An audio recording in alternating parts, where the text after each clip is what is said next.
Hello everyone.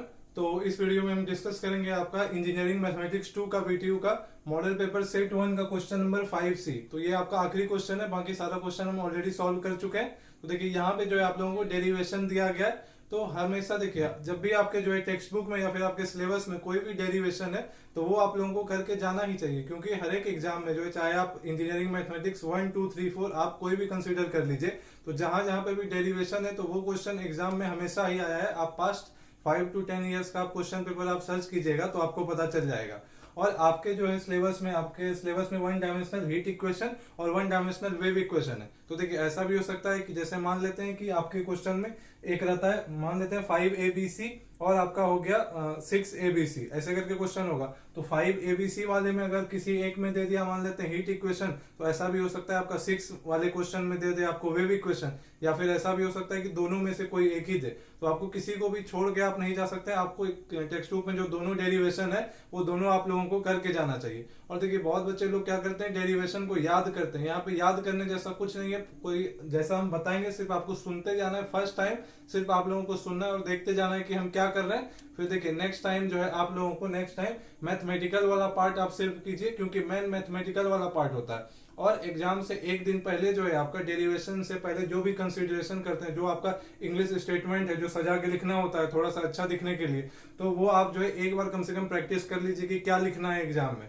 तो अब हम जो है डेरिवेशन देखेंगे। तो देखिए यहाँ पे डेराइव करने के लिए बोला गया है with usual notation derive A one dimensional heat equation. तो देखिए हम टाइम को बचाने के लिए यहाँ पे जो है देखिए जब भी कोई डेरिवेशन करते हैं तो हम आपको पहले भी बताएं कि पहले हम क्या करते हैं, कुछ हमारा जो कुछ रिजल्ट होता है पहले का कहीं और से मिला हुआ, उस रिजल्ट का हम इस्तेमाल करते हैं या खुद से हम कंसिडरेशन करते हैं। जैसे वेव इक्वेशन में हम मान लिए थे आपका वो टेंशन कांस्टेंट था through out, mass of string वहां पे नेग्लिजिबल था, और आपका जो फोर्स लग रहा था ग्रेविटेशनल फोर्स उसको भी हम नेग्लिजिबल मान के सॉल्व किए थे। तो यहाँ पे भी कुछ ऐसा हम रिजल्ट का इस्तेमाल करेंगे, तो वो रिजल्ट हम यहाँ पे लिखें। और देखिए डायग्राम मेरा थोड़ा अच्छा नहीं बना है, आप लोगों को एग्जाम में अच्छे से बनाना है। तो ये जो है आपका ये एक बार है, हॉरिजॉन्टल बार, होमोजेनियस बार है ये। तो इसी में जो है हम एक एलिमेंट्री लेंथ पे जो है हीट इक्वेशन को डिराइव करेंगे, तो समझेंगे कैसे होता है। तो सबसे पहले देखिए यहाँ पे कुछ रिजल्ट हम लिखे हैं, तो वो पहले रिजल्ट समझते हैं। पहला रिजल्ट जो है वो है आपका heat flows from a higher temperature to a lower temperature. बताने का जरूरत नहीं है, क्योंकि आप लोगों ने ये आई थिंक क्लास 11 में फिजिक्स में कैलोरीमेट्री करके एक आपका टॉपिक है, उस चैप्टर में आप लोगों को ये बताया जाता है। और वैसे यहाँ पे जो रिजल्ट है ये किसी साइंटिस्ट के द्वारा ऑलरेडी प्रूव किया हुआ है, तो यहाँ पे ये भी नहीं जानने का जरूरत है कि ये प्रूव कहाँ से है। वैसे भी आप लोगों को मैथमेटिकल डेरिवेशन से मतलब होना चाहिए, सिर्फ हम इस रिजल्ट का इस्तेमाल करने वाले हैं। और आप लोगों ने वैसे भी फिजिक्स में आई थिंक पढ़ा भी होगा कि जैसे आपका दो ऑब्जेक्ट है,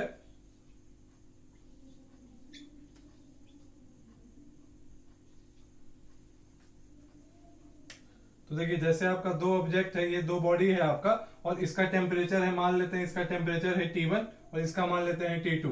तो देखिए अगर आपका जो है T1 अगर ज्यादा मतलब गर्म होगा, तो कहने का मतलब है कि टेम्परेचर जो है आपका T1 जो है वो ग्रेटर देन अगर T2 है, तो आपको पता है जब दोनों आपस में कांटेक्ट में आएगा तो क्या होगा, आपका हीट ट्रांसफर होगा। और किधर से किधर होगा, फर्स्ट ऑब्जेक्ट से सेकंड ऑब्जेक्ट की तरफ। और ये कब तक होते रहेगा, जब तक आपका T1 इक्वल टू T2 ना हो जाए। कहने का मतलब है कि जब तक ये बॉडी आपका थर्मल इक्विलिब्रियम में नहीं आ जाएगा तब तक ये आपका हीट ट्रांसफर होते रहेगा। और हीट ट्रांसफर जो होते रहेगा आपका, तो ये आप I think zeroth law of thermodynamics, उसका स्टेटमेंट यही है जीरोथ लॉ का, कि जो है तब तक आपका थर्मल इक्विलिब्रियम में, जब तक ये जो है आपका ये दोनों set of bodies thermal equilibrium में ना आ जाए, तब तक जो है आपका जो हाईयर टेम्परेचर है उससे जो है आपका हीट ट्रांसफर होते रहेगा लोअर टेम्परेचर वाले बॉडी पे। तो ये आपका जीरोथ लॉ कहता है। और वैसे भी आप जो है ठंड के दिन में आप क्या कर सकते हैं कि अगर आपका गर्म कुछ ऐसा जल रहा है कहीं पे कुछ, और आप वहां पे एक रॉड ले जाके आप देखिए, रख करके आपको पता चल जाएगा कि कैसे आपका हायर टेम्परेचर से लोअर टेम्परेचर में आपका हीट फ्लो होता है, आपको आइडिया मिल जाएगा। तो देखिए उतना उसको डिस्कस नहीं करना है, उसको भी छोड़ देते हैं।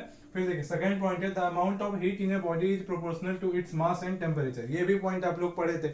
एक्चुअली ये सब रिजल्ट ऑलरेडी प्रूव करके फाइंड किया गया, तो इसको जो है हमको यहाँ पे प्रूव करके नहीं दिखाना, इस सब रिजल्ट का इस्तेमाल करेंगे डेरिवेशन में। तो देखिए सेकंड पॉइंट जो है आपका, तो मान लीजिए कि किसी भी आपका बॉडी में जो है हीट स्टोर्ड है, अगर मान लेते हैं Q, तो यहाँ पे क्या बोला जा रहा है कि Q किसके प्रोपोर्शनल है।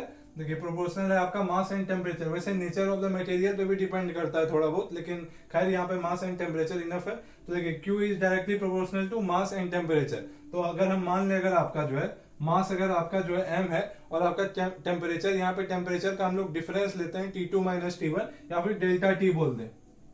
तो देखिए ये जो है आपका Q किसके प्रोपोर्शनल होगा, M और डेल्टा T के। तो प्रोपोर्शनलिटी का साइन हटाने के लिए एक कांस्टेंट चाहिए, तो ये आपका क्या हो जाता है, Q equal to MS delta T, या फिर कुछ लोग इसको S के जगह पे कुछ लोग C भी लिखते हैं। तो ये आपका क्या है, आपका S या फिर C बोलिए, तो ये आपका क्या है, ये है आपका स्पेसिफिक हीट। तो देखिए सेकंड पॉइंट से जो है आपको यही फॉर्मूला मिल रहा होगा क्या, कि जो हीट किसी बॉडी में स्टोर होता है वो आपका क्या होता है, ms डेल्टा टी, जहां पे m आपका मास है, s आपका स्पेसिफिक हीट है और डेल्टा टी क्या है आपका चेंज इन टेम्परेचर। ये हो गया आपका सेकंड पॉइंट। अब थर्ड पॉइंट देखते हैं। तो देखिए थर्ड पॉइंट में क्या बोला जा रहा है, the rate of heat flows across an area is proportional to the area and to the temperature gradient normal to the area where the constant of proportionality k is called thermal conductivity. तो देखिए ये वाला part पे भी आप ध्यान नहीं दीजिए, where the constant of proportionality k is called, ये हम अभी बताएंगे जब हम फॉर्मूला लिखेंगे। तो देखिए यहाँ पे क्या बोला जा रहा है, अगर हम r मान लें, r अगर आपका रेट ऑफ हीट फ्लो है तो r किस पे आपका प्रोपोर्शनल होगा। यहाँ पे बताया जा रहा है कि r आपका प्रोपोर्शनल है किसके, एरिया के। तो मान लेते हैं कि एरिया ऑफ क्रॉस सेक्शन अगर आपका a है तो r directly proportional to a होगा। उसके बाद देखिए सेकंड यहाँ पे क्या बोला जा रहा है, and to the temperature gradient. तो अगर हम मान लेते हैं कि u of x comma t, ठीक है, u यहाँ पे आपका क्या है, टेम्परेचर, किसका किसका फंक्शन है, x का और t का। x यहाँ से देखिए यहाँ पर से आपका डिस्टेंस होगा, अभी हम आपको बताएंगे। तो ये डिस्टेंस आपका x होगा, अभी जब हम डेराइव करेंगे तब हम आप लोगों को बताएंगे, अभी थ्योरेटिकल पार्ट थोड़ा सा एक्सप्लेन कर दे रहे हैं। तो u of x comma t आपका टेम्परेचर है, जो कि आपका किसका फंक्शन है, x, जहां पे डिस्टेंस है, और t क्या है, कोई पर्टिकुलर टाइम पे।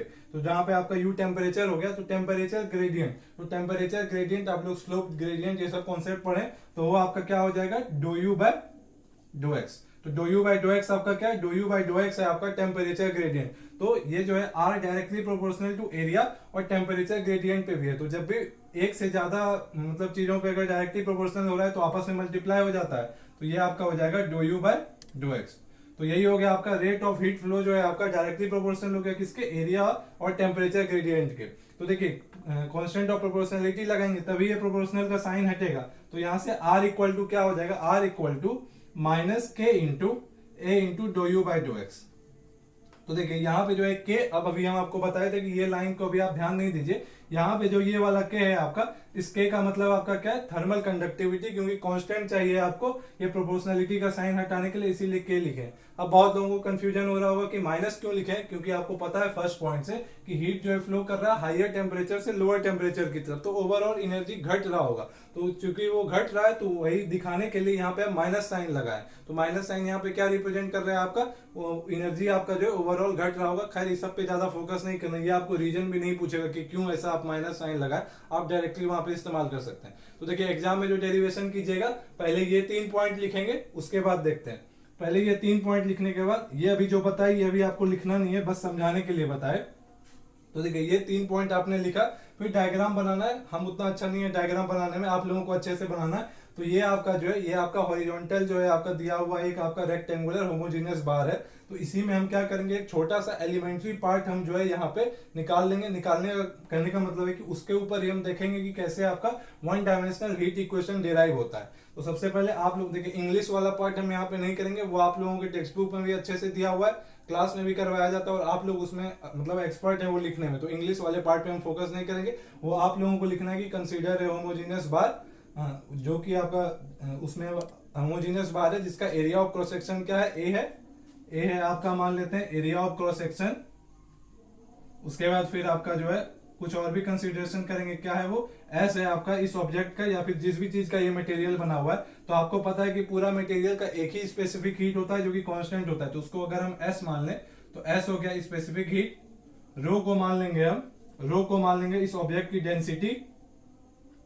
फिर के तो आपका है थर्मल कंडक्टिविटी,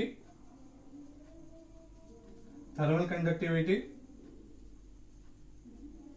और फिर देखिए अब जो है आपका, अब हम क्या करेंगे, इसमें एक एलिमेंट्री लेंथ लेंगे। एलिमेंट्री लेंथ मतलब एलिमेंट्री पार्ट, छोटा सा पार्ट लेंगे। वैसे हम दिखाने के लिए ये पार्ट जो है आपका, ये दिखाने के लिए सिर्फ लग रहा होगा कि इतना बड़ा, ये इनफाइनाइटली स्मॉल है कि आप इसको जो है मतलब देख भी नहीं सकते हैं, ये इतना छोटा है। माइक्रोस्कोपिक ऑब्जेक्ट कह सकते हैं आप एक तरह से, तो ये बहुत ही छोटा है। तो यहाँ पे हम कौन सा पार्ट लिए हैं, पी क्यू आर एस से लेकर के P dash Q dash R dash S dash. तो ये एक छोटा सा पार्ट है। तो देखिए अब हम क्या करेंगे, ये जो है आपका u of x comma t, ये आपका क्या है, टेम्परेचर है, जो कि किसका फंक्शन है, आपका x डिस्टेंस का और t का।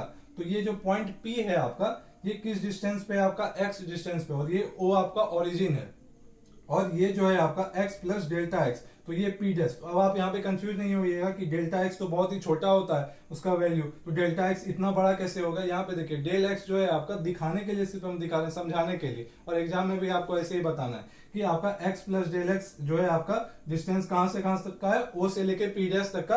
तो इसका मतलब ये डिस्टेंस क्या हो जाएगा, यहाँ से यहाँ तक है x प्लस डेल x, और ये आपका लेंथ है x, तो ये आपका क्या हो जाएगा डेल x। यानी ये जो आपका इसका थिकनेस जो होगा आपका, ये रेक्टेंगुलर बार का ये छोटा सा पार्ट हम कंसीडर किए, वो आपका क्या हो जाएगा डेल एक्स। तो डेल एक्स हो गया आपका थिकनेस।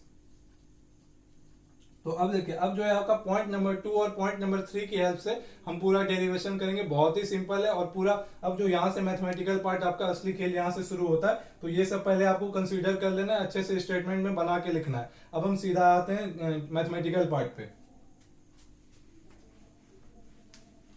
तो देखिए, ये जो आपका ये पर्टिकुलर ऑब्जेक्ट है, तो इसमें जो है आपका अमाउंट ऑफ हीट जो स्टोर हो रहा होगा, अभी हम आपको बताए कि हीट जो आपका स्टोर हो रहा होगा ये कितना हो रहा होगा। अभी हम आपको बताए थे कि क्या होता है, मास into specific heat into change in temperature.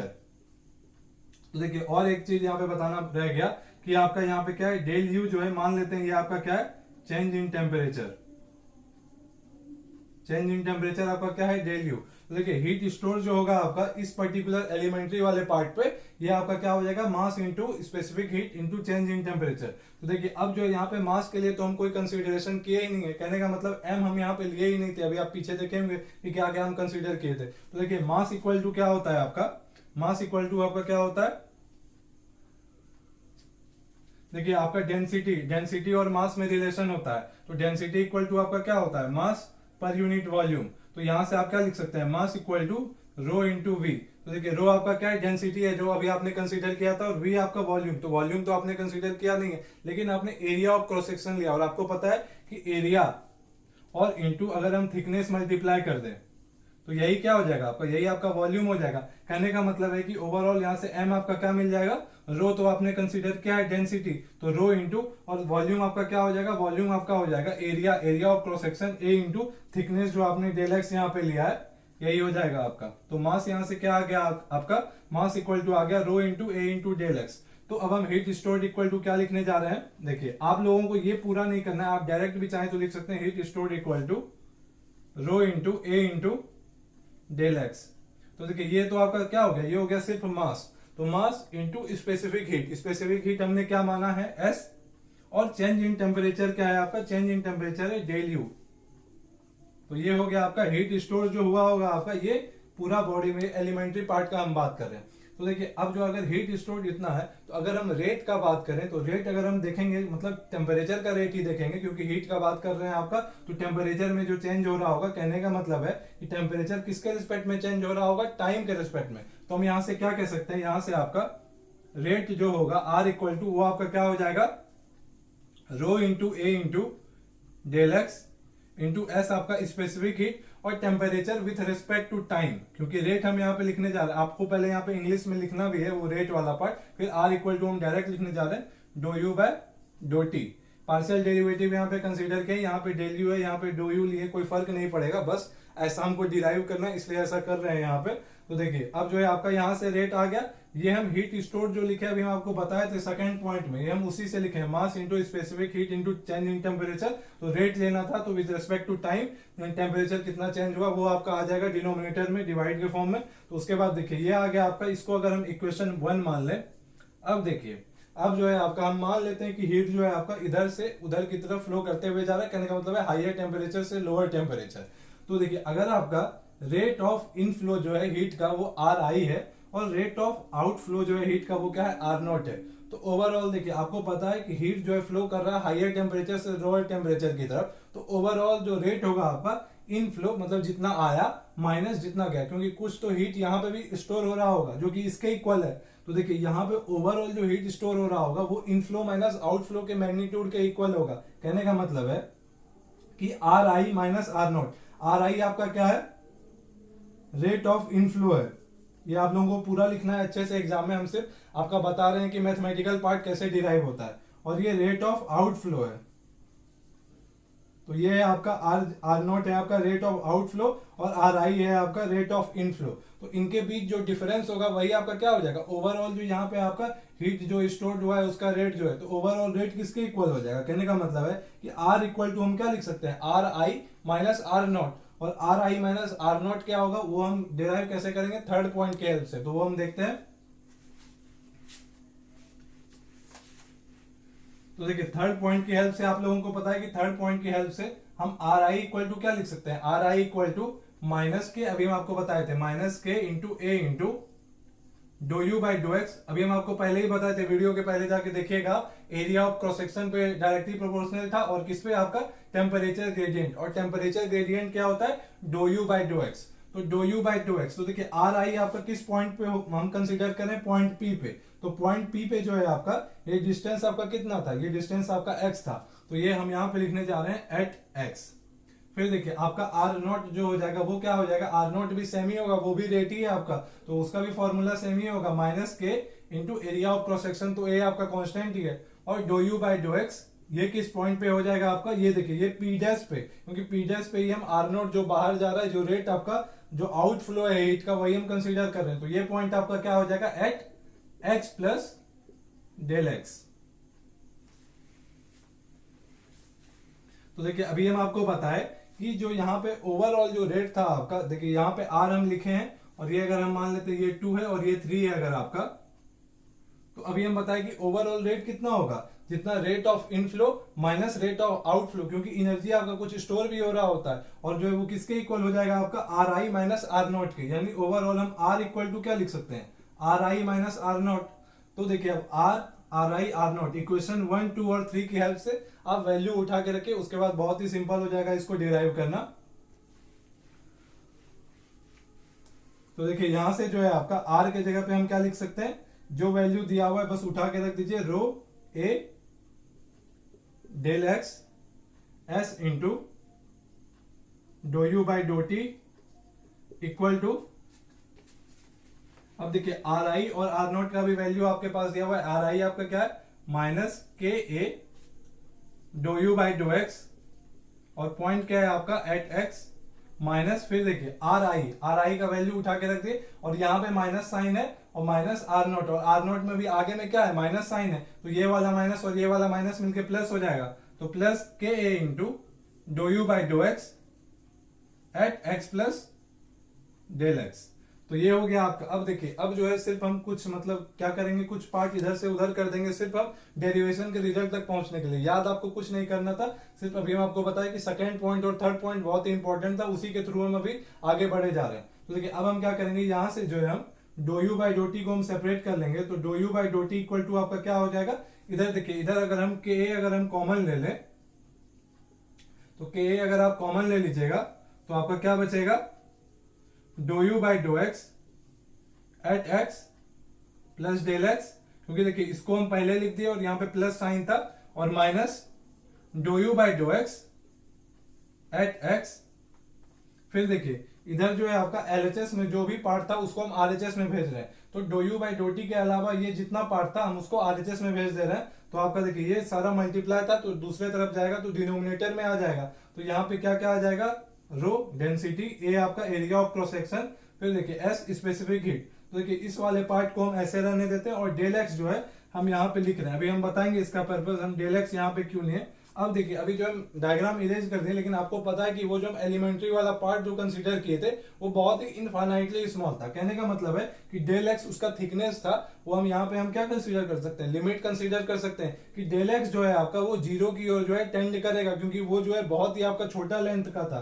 तो यहाँ पे हम ओवरऑल क्या लिख सकते हैं, dough you by dough x, d you by dough x, sorry d you by dough t है ये, d you by dough t equal to K into A by rho A S, और देखिए फिर ध्यान से ये वाला ए और ये दोनों एरिया ऑफ क्रॉस सेक्शन ही है, तो ये आपस में कैंसिल भी हो जाएगा, तो दोबारा ए लिखने का यहाँ पे जरूरत नहीं है, तो यानी के बाय रो एस आ रहा होगा।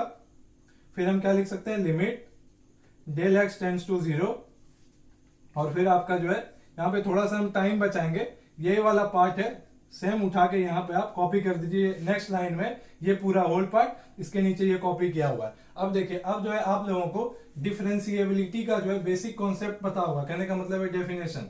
तो आपको पता है कि अगर कोई आपका फंक्शन है y equal to F of x, तो from the definition of differentiation हम क्या लिख सकते हैं, एफ डैश ऑफ एक्स या फिर dy by d x equal to आपका क्या हो जाता है, आई थिंक आप लोगों को पता होगा, limit del x tends to zero या फिर delta x tends to zero f of x plus delta x minus f of x divided by delta x. ये आप लोगों को पता होगा कि ये होता है आपका डिफरेंशिएशन का जो डेफिनेशन होता है, वही होता है आपका ये। अब आप ये वाले पार्ट पे, ये जो है आपका, ये वाले पार्ट पे आप फोकस कीजिए।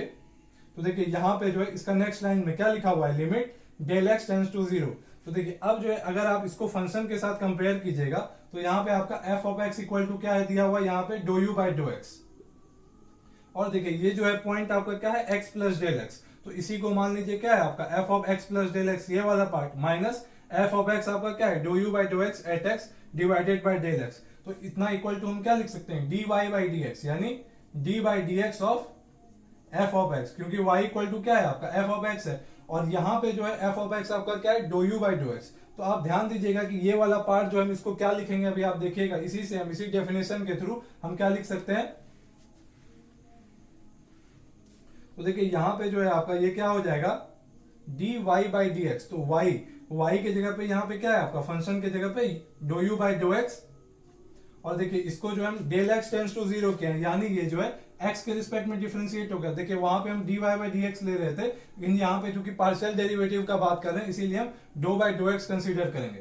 तो देखिए do by dough x of do you by dough x, ये हो जाएगा आपका ये वाला पूरा part, limit del x tends to zero, और ये वाला पूरा पार्ट। और आगे में ये क्या था आपका k बाई रो एस, ये तो आपका एडिटीज रहेगा।